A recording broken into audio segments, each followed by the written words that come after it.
Hi, it's Steve Hassan again, and I have a very special guest with me, Douglas Brooks, who is an attorney, a very special attorney who's been specializing in helping victims of multi-level marketing and pyramid scheme abuses. And I've known Doug for years and actually asked him to speak at the program in psychiatry and the law earlier this year. He did a great job there. And Doug, I wanted to do this interview with you for a number of reasons. Nexium is in the news with Keith Raniere, and of course, you represented victims of Consumers Byline. But I think the more important subject you were just telling me about an attempt to legalize pyramid schemes in the United States of America. So please tell our viewers what the heck's going on. Well, sure. Thanks for having me on, Steve. It's great that this is Halloween, because if there's anything that's going to strike fear into the hearts of people who are opposed to pyramid schemes, it's this pending statute called right now it's called HR 3409, and it's called the Anti-Pyramid Scheme Promotional Act of 2017. And that's sort of the Orwellian way that Congress titles statutes. It says it's the anti-pyramid scheme statute. In fact, it would legalize pyramid schemes. Okay, so I'm going to interrupt you, Doug. For our viewers who don't understand, what's the deal with pyramid schemes or network marketing? Could you just give a quick definition for the lay Absolutely. I mean, most of us at some time, either we have or our friends have been approached by a marketing pitch that goes something like, oh, I've got this great opportunity, and all you have to do is recruit 5 of your friends, and they will recruit 5 of their friends, and all you have to do, there's not much selling involved. It's basically, you go to a meeting and have a party, and, pretty soon you'll be retired on the beaches of the world because you'll be making so much money. But the truth is, in these organizations, 99% lose. And that's not an invented number. That's a number that we have repeatedly, through different means, confirmed that in the vast majority of these things, less than 1% of participants make any money. There are a few that make a tremendous amount of money. It's sort of like a lottery. So you're approached with this thing as if it's a business opportunity, but it's really a lottery. And it's really a lottery where the winning tickets were already sold. I was going to say, it's not even like a lottery, because it's preordained that the people who are starting it are going to rip off everybody else. Yeah, one of my colleagues, John Taylor, who passed away this summer, he actually compared multi-level marketing with casinos in Las Vegas. And he said, basically, the odds are better in Las Vegas. Save your money and go to a casino, because you'll have a better shake there. Right, and he was a Mormon, I believe, and I've learned that people in the Mormon, Scientology, even Jehovah's Witnesses and other cults are preyed upon, especially by multi-level marketing.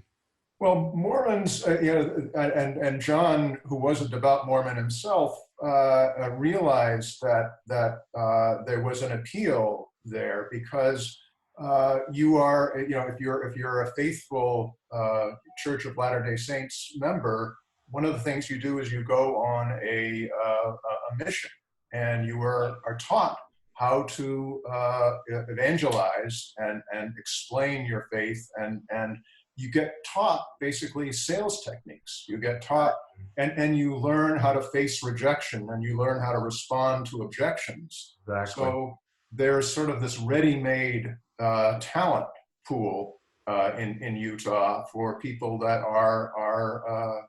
want to go into this type of thing. Yeah. So Utah is one of the centers in the country for multi-level marketing. It's not the only one. There's big concentrations in Florida and Texas, but Utah they have more than their share. And there's a very powerful lobbying organization, correct, representing multi-level marketing The groups? industry, which comprises hundreds of companies, but there is a lobbying group called the Direct Selling Association that really should be called the Pyramid Scheme Association, because 97% of its membership are these multi-level marketing companies.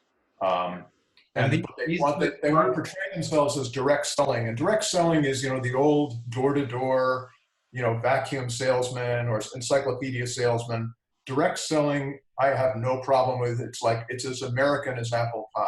right. But multi-level marketing portrays itself as direct selling, but really what it is, it's a recruiting game. Right. Right. You're recruiting other people to recruit other people and presumably getting a percentage of it, of whatever products are sold. But I just wanted to comment that I was aware that there was a lot of money being channeled to a former attorney general in Utah by the Direct Sellers Association and other MLMs, a way of keeping at bay authorities that are really committed to protecting the public. Now, Doug, you were telling me about this new attempt to legalize pyramid schemes. Please tell us more. What we need to know. The Direct Selling Association now for several years running, they have proposed a statute. They did it in the last Congress and it died. They tried to attach it to the latest spending bill.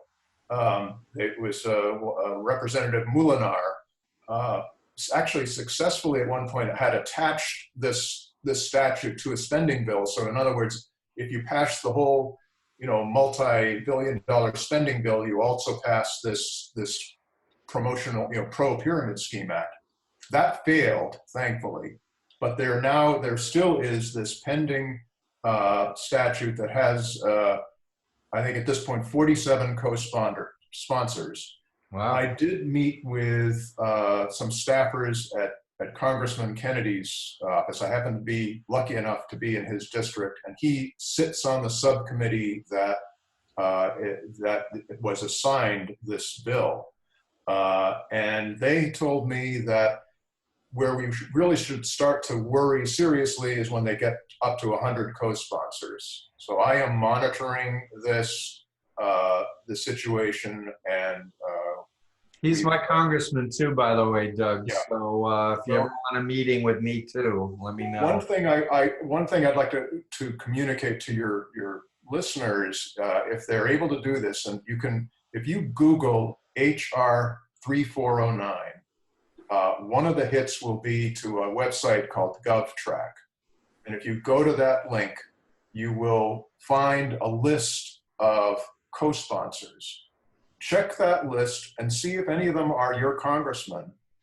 And then also, if you can check the subcommittee and see if any of your congressmen are sitting on that subcommittee. And even if they're not, you can write to your congressman and say, please don't pass HR 3049, because the way it's written, it's very sneaky. And I'm not sure I want to get into all the technical aspects of it. We don't need to right now, but we will direct people to more detailed explanations. And I might just put the names of the co-sponsors of the bill right in my blog, so people can see it quickly. Great. And we need to get more citizens involved, especially people who've been victimized by these groups, or who know someone who's seen the suffering. Because on a psychological level, people are made to believe if they only believe 100%, magically the money's going to flow to you, and people are made to feel guilty if they're not making a lot of money, as opposed to being told nobody makes money, this is a scam. No. If you just keep listening to those hypnosis tapes and going to the conferences, and don't talk to your friends and family who are trying to talk you out of it because they're dream stealers. Avoid the dream stealers. Yeah, they're negative. Stay away from and it's this cult, BITE, bite model manipulation going on. And if so, if you've been victimized yourself or someone else, please think about doing something to warn others and to Yeah. prevent more misery from taking place.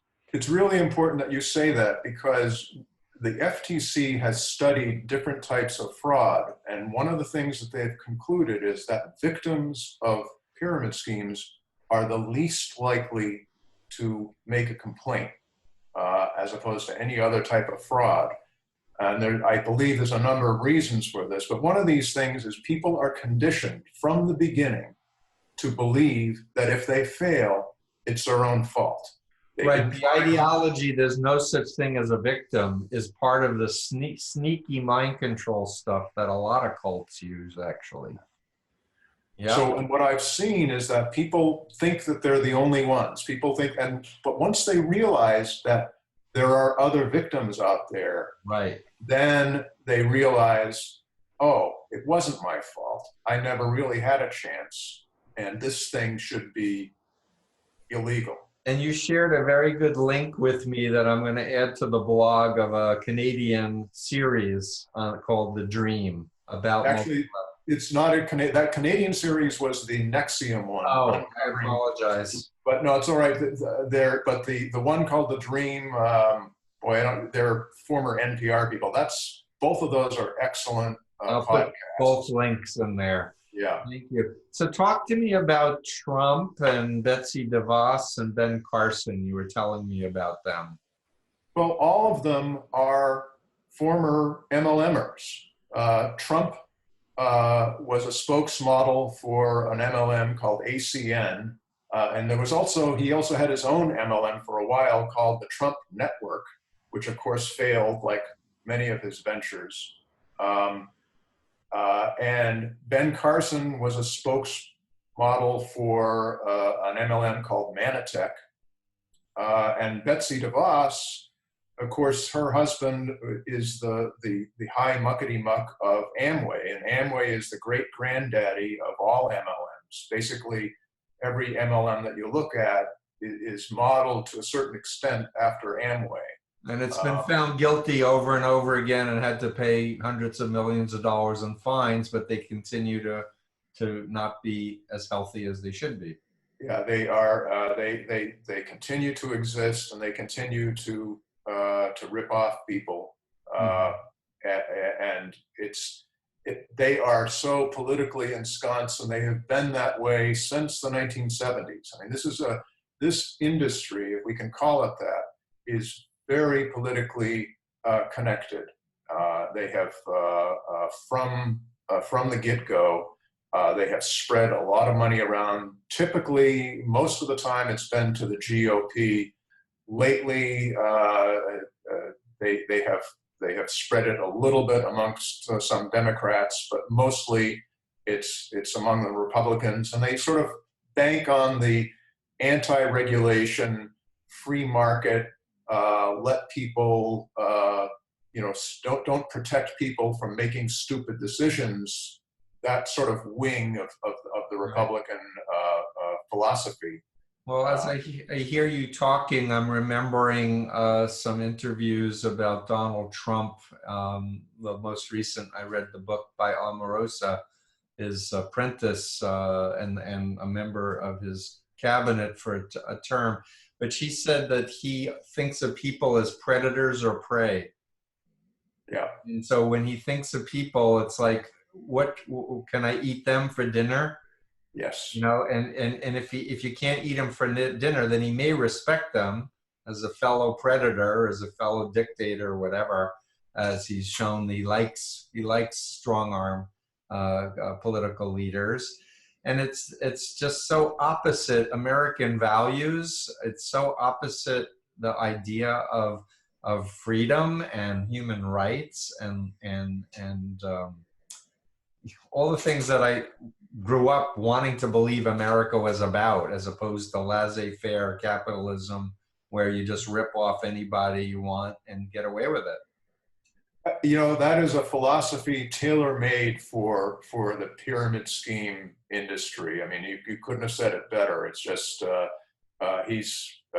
he is the ultimate con man, And MLM is just, it is rife with con men. It is the last refuge of a scoundrel. It is where if you've been caught doing bad things in other realms, if you're a defrocked financial broker or a real estate maven, you end up in multi-level marketing, and those sales skills, those con artist skills that you've developed are will suit you well in this industry. And the people that rise to the top tend to be sociopaths, and I don't want to say they're all that way, but you have to have a certain level of moral or ethical blindness to keep on recruiting people when you see that the people that you recruited a year ago are gone.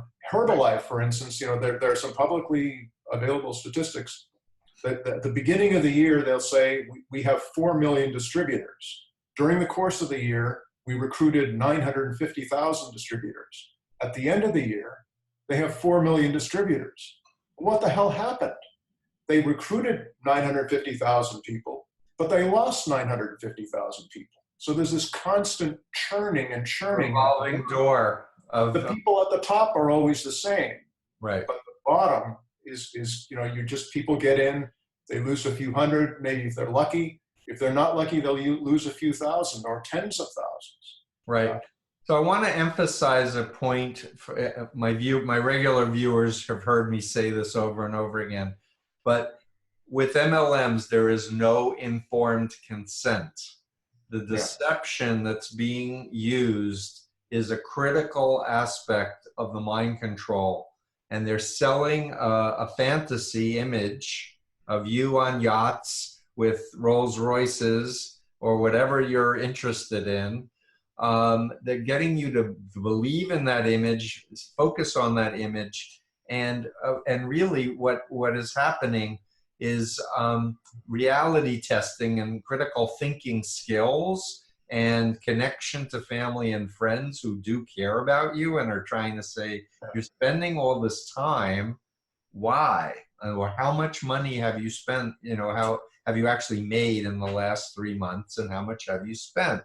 And it's so critical. The other point I wanted to just say, because you were talking about sociopaths, the critical thing about sociopaths is that they don't have empathy. They don't have a capacity for empathy, and they therefore don't have a conscience to be able to put themselves in someone else's shoes and see the misery.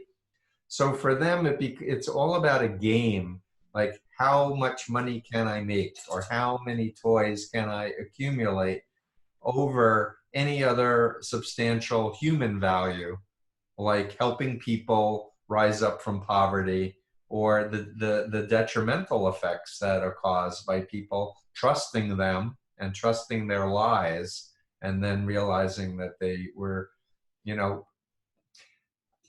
they were not equipped because they didn't do their homework. They didn't ask the questions. And I want to mention a colleague, Robert Fitzpatrick of Pyramid Scheme Alert, who has different red flags that you should run any opportunity. You were mentioning how people say, oh, come on, I want to share an opportunity. The red flags, you want to do your homework first before you get into a high pressure social psychology lab situation, right? Absolutely. And you make a good point about the lack of transparency. Multi-level marketing is the only type of business opportunity in this country that is not required to give pre-sale disclosures concerning the facts about the opportunity. If you buy a franchise, before you pay any money, you are entitled to get a franchise disclosure document, which gives you tremendous amount of information about every aspect of how much is it going to cost, what are the terms of the deal, what are the success rates of other participants. That's to franchises. Other types of business opportunities are subject to the Federal Trade Commission's business opportunity rule, which also requires pre-sale disclosures. But the multi-level marketing industry lobbied intensely, and they got themselves exempted from the business opportunity rule. So the result is, and going back, this is something that the Direct Selling Association, the DSA, was very successful at and mobilized through a lot of money and political contributions. They managed to get themselves exempted from the statute. So that's the law we do want passed, where Yes. people will have to disclose the numbers, the hard numbers of how people don't make money or they lose money by being involved with most of these groups or all of them. Disclosure is crucial, but disclosure, in my view, because of the types of techniques that you deal with in your work of how you basically how you influence people, I don't think disclosure is enough, because some of these things they're unsafe at any speed. They should not be allowed to exist because there's just no legitimate reason for them. You know, it's basically why permit an unregistered lottery to exist. This is not a business opportunity. This is just a scam that cannot succeed except for a tiny minority of participants. So do you know of any good books to recommend? I know there was a documentary that you were in, Betting on Zero, that tried to cover the Herbalife. Yeah, I mean it's certainly interesting for people in my area. If you're interested in multi-level marketing, obviously a lot of that movie deals with the battle of the hedge fund billionaires who were battling over this publicly traded Herbalife company that that has a tremendous number of distributors. Meanwhile, the people that are the real losers sort of get short shrift. But the director of the movie did do a lot of work in interviewing those people, and he interviewed me and others about the victims. But books to look at, you can. Bob Fitzpatrick has a great book called False Prophets, which is about the pyramid scheme industry. John Taylor's book, I don't know if it's still in print, but that's an excellent source. I know several of your books deal with multi-level marketing techniques and how they are cultic. Merchants of Deception by a former Amway distributor that's free as a PDF online. Yeah, Eric Scheibler. And he's a great example, because he was one of the guys who was out on the stage talking about how much money he was making. And basically he reached a certain level, but he wasn't at that top level where he really was making a lot of money. And in the end, he realized it was a stacked deck, and he lost everything. Yeah, I believe he was a federal auditor before he got recruited into the cult, and really great guy. So I'm going to thank you so much for your good work. I know that you are semi-retired, but that you also are open to doing so pro bono advising and perhaps representing of other victims. And you're here in the Massachusetts area.